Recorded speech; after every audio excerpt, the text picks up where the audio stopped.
Chers Camerounais, ne baissez pas la garde, ne levez pas le pied. Ils sont à l'œuvre. Ils sont actifs pour essayer de vous détourner de l'enjeu principal. Ça fait un mois que nous disons qu'on ne va pas lâcher prise sur l'affaire Martinez-Zogo. Ça fait un mois que nous disons que nous allons faire comme les grandes équipes de football et maintenir une pression infernale pour que les imbéciles, les voyous, les cannibales, les buveurs de sang qui ont tué Martinez finissent en prison pour que ceux qu'on a arrêtés, qui sont les commanditaires, les donneurs d'ordre, les exécutants, les bolos de torture, qui ont ôté la vie à Martinez, que tout ce gang de serpents ne sorte plus jamais, ne recouvre plus jamais la liberté et ne s'agite plus jamais dans les rues de Yaoundé et Douala. On dit que les gens qui s'agitent dans une affaire criminelle sont les criminels. Si vous êtes innocent et qu'on vous accuse de quelque chose, vous n'allez jamais financer les gens, vous n'allez jamais payer les gens, vous n'allez jamais mettre à contribution des lobbies qui vont essayer de vous blanchir avant même qu'on ne vous arrête, pendant que vous êtes en état d'arrestation également, et même après qu'on vous ait soi-disant libéré ou condamné. Non. Tous les mouvements qu'on est en train d'observer là montrent que ce que nous soupçonnons depuis la nuit des temps d'avoir assassiné Martinez-Zogo sont les assassins de Martinez. Vous le savez de toute façon. Je ne débat pas dessus. J'ai toujours dit, j'assume mes propos. Tous les voyants sont au vert. Et c'est parce que vous parlez comme ça que justement, vous mettez la pression sur les autorités qui les ont arrêtés. Si vous commencez à lever le pied, si vous commencez à bifurquer, à dire « Ah non, on ne sait pas présenter », c'est que vous êtes naïf, c'est que vous n'avez rien compris. Ce sont eux les coupables, je le dis, j'affirme, je mets ma main au feu, à couper 1000 milliards de fois. C'est eux les coupables de la bouche des victimes, c'est eux les coupables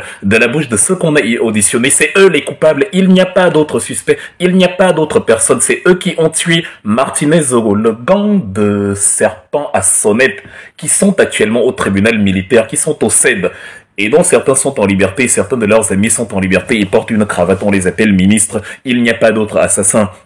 Vous allez fouiller 1000 milliards d'endroits, vous n'allez pas en trouver d'autres. Ils vous ont sorti des théories comme quoi la pieuvre montée descendue, ils vous ont sorti des théories du crime sans commanditaire, ils vous ont sorti des théories tribales comme quoi, bon, vous êtes jaloux d'un milliardaire et Kang qui a subitement fait fortune et que voilà, vous n'aviez pas l'habitude et comme ça ne vous plaît pas, 25 millions de personnes sont jaloux de lui, comme il est l'individu le plus prospère du Cameroun. Et comme vous êtes en train de lever le pied, comme vous êtes en train d'oublier le focus, comme vous êtes en train de perdre la tête dans des bagarres idiotes en sachant que les gens avec qui vous bagarrez ont été payés pour vous distraire et bagarrer avec vous, évidemment vous finissez par oublier que il y a un homme qu'on a sodomisé, dont on a coupé les doigts, à qui on a fait manger des excréments, dont on a sectionné les organes génitaux, à qui on a retiré, exorbité les yeux. Vous oubliez que nous avons dit que cette personne-là qui a été assassinée de cette manière, avec dans la foulée Jean-Jacques Olabébé les assassinats utiles, où on tue quelqu'un pour camoufler le premier meurtre et vous donner l'impression que non, en fait ce ne sont pas les mêmes personnes. Ce qu'on s'était mis dans la tête dès le départ, c'était que les gens qui ont fait ça, cet assassinat-là sera le dernier. Les gens qui ont fait ça ne feront plus jamais ça parce que, un, on va les coffrer et parce que, deux, le fait qu'on les aura coffrés parce qu'on aura vengé la mort de la personne qu'on a tuée va faire jurisprudence pour la suite et que jamais plus tous ceux qui, ministres, directeurs, DGR, tout ce que vous voulez, auront envie de près ou de loin d'assassiner un Camerounais qui a exprimé son opinion vont réfléchir par 4 fois parce que ils auront en souvenir le fait que quand cela est arrivé, on a coffré les responsables. Il saura que les Camerounais ne dorment plus comme avant. On met une pression populaire, on ne lâche pas prise. Je suis étonné de certaines choses. Vous avez beaucoup de temps libre. Vous pensez que c'est la rigolade. Moi, je dis que ce n'est pas de la blague. Je veux un pays où mes enfants ne vont pas mourir quand ils vont exprimer leur opinion. Je ne veux pas savoir si Martinez était biaïste, s'il était pessiraniste ou que sais-je encore. C'est un être humain. C'est un être humain que des vampires qui n'attendent même plus minuit pour agir ont assassiné parce qu'il est en train de trahir leur secret de bandits, de cannibales. Et je ne veux pas que mes enfants demain, je ne veux pas que ma famille, je ne veux pas que mes petits frères, je ne veux pas que mes cousins et tous mes proches qui sont au pays, tous mes amis qui sont au pays vivent dans la terreur où une bande, une petite caste, c'est-à-dire ils ne sont même pas nombreux, une petite caste de cancres là a capturé le pays et veut décider de la pluie et du beau temps, définir le droit de vie ou de mort sur chaque concitoyen. C'est pour ça que je ne me laisse pas distraire. Il n'y a aucune chance. Il y a des gens même à qui, il y a des gens qu'on appelle, à qui on propose ci, ça. Je fais partie de ceux qu'on appelle même pas pour proposer quoi que ce soit parce que ces gens-là savent que c'est mort d'avance. Même si c'est 1 milliard, même si c'est quoi, il vaut mieux être pauvre et dormir de ses 2 oreilles qu'être riche et avoir des cauchemars dans la nuit parce que la conscience ne nous laisse pas dormir. Donc, Tant pis pour ceux qui ont pris l'argent, ils seront appelés à la poubelle de l'histoire pour l'éternité. Quand l'histoire gravira sur les tablettes de pierre, les noms de ceux qui se sont battus pour la justice, leurs noms resteront à jamais comme des traîtres. Il n'y a rien de pire que la traîtrise. Maintenant, vous ne devez pas non plus commettre l'erreur de tomber dans leurs panneaux parce qu'ils ont été payés pour vous faire parler d'autre chose. Je vais le dire pour la 4e et dernière fois peut-être. On m'a accusé d'assassiner il y a 2 ans. Mon focus, c'était Paul Biya. Et ce n'est pas parce que les agents de Paul Biya ont fomenté une histoire autour de moi que j'allais me laisser détourner de ça, à faire des démentis, des droits de réponse, des blablabla. Or, je dois être occupé à montrer comment Paul Biya est le malfrat principal dans la situation terrible, dans la situation horrible dans laquelle se trouve notre pays actuellement, avec la guerre anglophone, avec le tribalisme, avec la prévarication des fonds, avec les assassinats politiques et tout. C'est un système qu'il a créé parce que comme il était focalisé à conserver son pouvoir, il a donc fermé les yeux sur tout ce qui se passait autour. C'est pour ça que le ministère des Finances peut fabriquer un voyou, un milliardaire. Vous voyez, il y a même un autre qu'on est en train de fabriquer là à partir de rien. Un soi-disant jeune Steve Fan qui construit des maisons à 1 milliard, voilà. On ne sait pas comment ça s'est passé. Demain, on vous dira que bon, il est milliardaire, il est parti de rien, et que maintenant, c'est les jaloux, je sais pas, les tout pourris sont jaloux de celui-là qui, en tant que jeune, est devenu milliardaire. C'est comme ça que le gang de malfrats qui à Yaoundé fabrique des imbéciles pour distraire la population et pour mieux blanchir, justement, les finances publiques qui auraient servi à faire des hôpitaux, des autoroutes et tout le tralala. Donc, comme c'est ça mon focus, démontrer que Paul Biya est le malfrat principal, je ne vais pas me laisser distraire par quelqu'un qui m'a dit qu'il m'a vu violer une petite fille en Allemagne ou quelque part en Suède. Ah non, il va lui-même prouver que j'ai violé, lui-même appeler la police et on va m'arrêter et me coffrer. Tant qu'il ne fait pas ça, je continue de faire ce que j'ai à faire. Ne vous laissez pas emporter dedans. J'ouvre mon téléphone et je regarde dans les réseaux sociaux. Mais vous ne parlez plus de Martinez Zoro. Vous êtes dans des guerres parallèles. Vous êtes dans des guerres parallèles pendant que la guerre doit être verticale et foncée vers la horde de cobras, la horde de vipères qui ont tué Martinez. On n'entre pas au combat dans un combat parce que les autres entrent dans ce combat-là. On n'entre pas dans une bataille parce que tout le monde fait pareil. Ce qui fait qu'on ne va pas abandonner parce que les gens ont commencé à se distraire ou à abandonner. Non. Il faut être dans la prédisposition mentale d'entrer dans un combat et d'y rester quand bien même on sera le seul dedans. Moi, mon combat, mon engagement ne dépend de personne. Si je dis je milite pour la justice pour Martinez, vous pouvez y abandonner, ça n'y fera rien, je continuerai. Mais comme on a besoin d'être nombreux parce que ce sont des milliardaires, ce sont des gens qui payent et des magistrats, et des avocats, et des gendarmes, et des policiers, et toute la structure politique pour essayer de blanchir les assassins qu'on a arrêtés actuellement. Et évidemment, ils font la même chose pour les lanceurs d'alerte, les journalistes, des gens qui vont justement vous entraîner dans quelque chose qui n'a rien à voir avec le combat. Le combat doit se focaliser sur une seule chose. La séquestration définitive de ceux qui sont actuellement en audition au tribunal militaire et au CED. Je répète, ce sont eux les assassins. Les blablas sur la présomption d'innocence avec lesquels on a bassiné les oreilles et qui n'étaient pas valables dans le cadre des manifestants du MRC sont subitement sortis de terre comme des champignons ici, et vous voyez des gens qui vous disent « Oui, mais vous savez, on doit respecter les procédures judiciaires d'être légaliste. » Oui, c'est parce que je respecte les procédures judiciaires que je sais que quand il y a des éléments accablants, quand il y a des témoignages comme ça, quand il y a des aveux, ça fait que voilà le coupable. Quand la victime elle-même vous dit que voilà ce qui va m'arriver, quand la victime elle-même dit « Ah, vous m'attendez là-bas, ok, j'y serai », et que dans la foulée, dans les 48 heures qui suivent, la victime perd la vie. Mais qu'est-ce que vous appelez preuve? Qu'est-ce que vous voulez d'autres?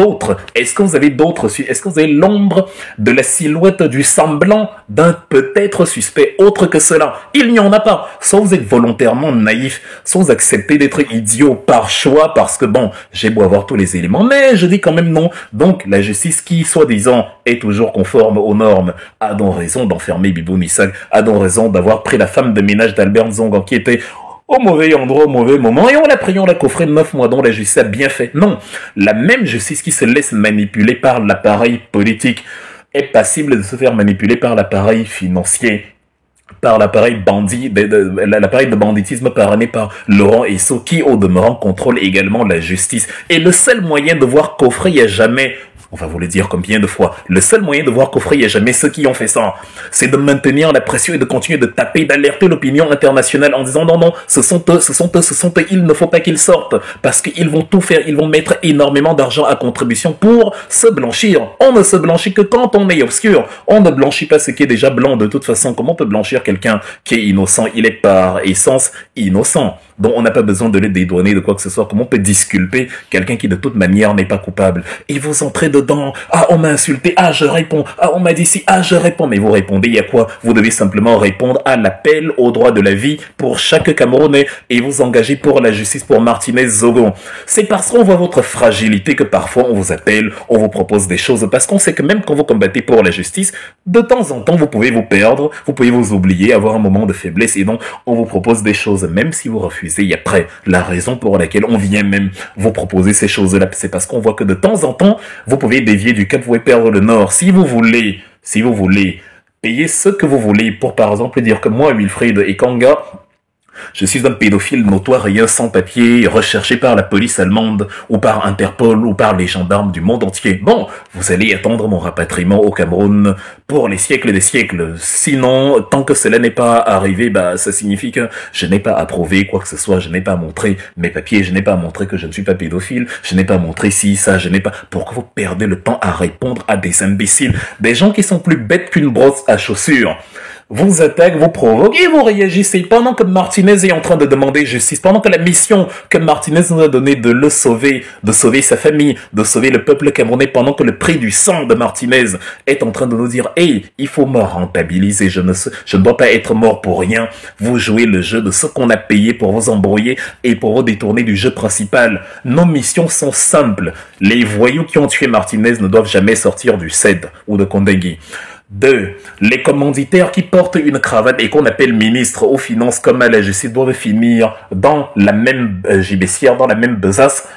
3. Nous ne devons pas perdre de vue que le système a été créé par Paul Biya et que même si c'est lui qui, sur le long terme, enfin, à la fin de son règne, a fini par commander un procès, une audition, une affaire qui finalement débouche sur l'inculpation et la condamnation définitive des suspects, on ne doit pas oublier que lui-même, il est en train de s'apprêter à mourir en laissant un Cameroun pourri où, si ce n'est pas son fils qui va prendre le pouvoir parce qu'on est dans le royaume Cameroun, ce sera la dynastie des bandits autour de Ferdinand Gongo, Louis-Paul Motazé, Famandongo, Laurent Esso et consorts qui va se bagarrer pour le pouvoir en marchant encore une fois sur le sang des Camerounais. Voilà les enjeux. Il n'y en a pas d'autres. On vous a dit que vous n'êtes pas beau. Et alors, tant que votre femme vous aime, c'est bon. On vous a dit que le coquille vient de Moulvoudaï. Et alors, si vous aimez le coquille, même si vous êtes à Ndikinemeki, vous mangez le coquille, personne ne vous empêche de manger le coquille. Et alors, on s'en fout. On a dit que vous avez... fricoter, il y avait que les bandits qui sont au set actuellement et qu'ils vous ont employé et tout, vous savez que c'est faux. Et alors, on s'en fout, on passe à autre chose. Laissez l'imbécilité mourir de sa propre mort. Laissez les imbéciles s'agiter entre eux. Faisons l'expérience. Demain, enfin, moi je ne sais pas, j'aimerais bien qu'il me provoque aussi, qu'il m'attaque aussi, qu'il crée une affaire contre moi. Et là, on verra si je vais perdre la moindre minute de ma vie à répondre à quoi que ce soit. Parce que à partir du moment où ils vous attaquent, c'est la preuve que ce sont eux. C'est la preuve que ce sont eux les criminels. Ils fournissent eux-mêmes la preuve qu'ils ont assassiné Martinez Zogo. Et comme le poisson qu'on retire de l'eau se met à frétiller, comme le poulet qu'on a égorgé se met à s'agiter en sachant qu'il va mourir, ils s'agitent, ils frétillent, parce qu'ils savent qu'ils vont mourir, parce qu'ils savent que c'est la fin. Donc vous ne devez pas tomber dans le piège idiot de leur répondre, dans le piège idiot de laisser l'affaire principale mourir alors que voilà, c'est elle justement qui nous préoccupe, qui nous a rassemblés, c'est elle qui a ravivé le peuple camerounais autour d'un même idéal, quelque chose qu'on n'imaginait plus, quelque chose qu'on n'espérait plus. Donc de grâce, soyez intelligents. À partir de maintenant, refocalisez-vous sur Martinez Zogo. Même si on vous a accusé d'inceste sur votre propre fille, tant que vous savez que ce n'est pas le cas, vous vous focalisez sur Martinez Zogo. Même si on a dit que c'est vous, en fait, qui avez donné l'ordre à Laurent Esso de donner l'ordre à Amogo Bellinga, de donner l'ordre à Danoué, de donner l'ordre à Danger, de donner l'ordre à X de tuer Martinez, tant que vous savez que c'est faux, laissez-les parler. Il y a une... Vous croyez en la justice, donc si vous croyez en la justice, laissez la justice vous arrêter, laissez la justice vous ci, vous ça. Vous n'êtes pas là, vous ne pouvez pas plaire à tout le monde. Même Dieu ne fait pas l'unanimité. On ne plaît pas à tout le monde. Quand je prends mon téléphone pour faire une vidéo, je ne cherche pas à voir si je suis beau, si je me suis rasé, si je suis dans un beau cadre. Non, parce que l'important, c'est ce que j'ai véhiculé comme message. Celui qui ne m'aime pas, tant pis. Il y a des gens, on vous aimera que vous soyez handicapé, tétraplégique, autiste, faux, cinglé et tout. Tout le monde trouve chaussures à son pied. On n'est pas ici dans Amina, on n'est pas ici dans une couverture de magazine, on n'est pas ici à la Fashion Week de Paris, on n'est pas ici à la Berlinale, non, on est ici pour combattre pour la dignité humaine, on est ici pour combattre pour la justice, et soit on dit on combat pour la justice et on sait pourquoi on est là, et on ne laisse jamais les autres nous faire dévier de notre trajectoire, soit on tombe dans le piège des sorciers qui, sur la voie de l'argent, en entendant la musique des billets de banque, ont accepté de donner leur âme, pour ne pas dire autre chose, à Satan pour empêcher que justice soit faite. Soyez intelligents, chers Camerounais, ne vous laissez plus y avoir, parce que moi, il n'y a aucune chance, mais aucune chance que je me laisse avoir.